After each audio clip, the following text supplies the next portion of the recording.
Today I am going to talk to you about texture plates. I have a whole box of different types of texture plates in here, and some of you might be wondering what that is.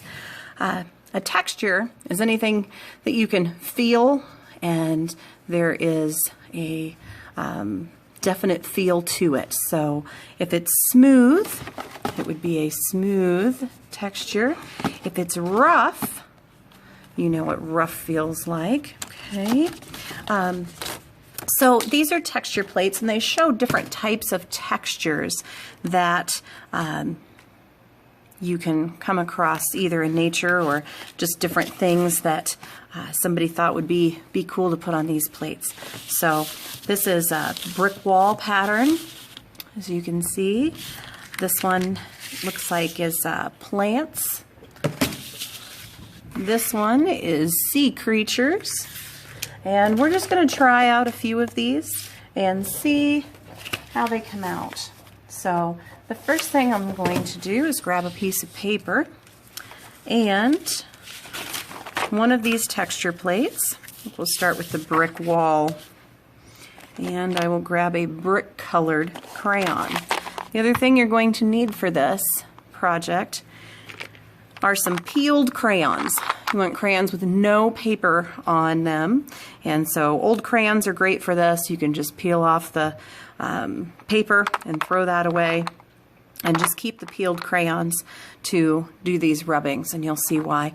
This has been melted down in a muffin tin. It's a nice way to recycle crayons. You can ask an adult to help you with that someday if you want to try that out. But first of all, we're just going to use a couple of these crayons. I'm going to put down my texture plate and my piece of paper, and I'm going to hold this very firmly and press my crayon against the paper to make that mark. So now I have this kind of a brick pattern on my paper. You can use different texture plates and different colors. You can overlap them to make different textures. It's all up to how you want what you want your paper to look like. So just by rubbing and pushing firmly across the paper, I've gotten a nice pattern there. So I'm going to try this last one. You can do these rubbings and you can mix and match this technique with all sorts of other techniques.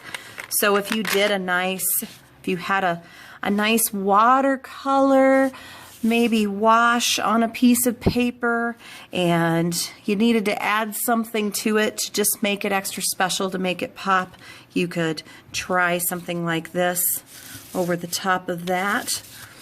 You can also add your own drawings to the rubbings with marker or crayon or colored pencil or Sharpie, whatever you happen to have on hand and whatever you were allowed to use.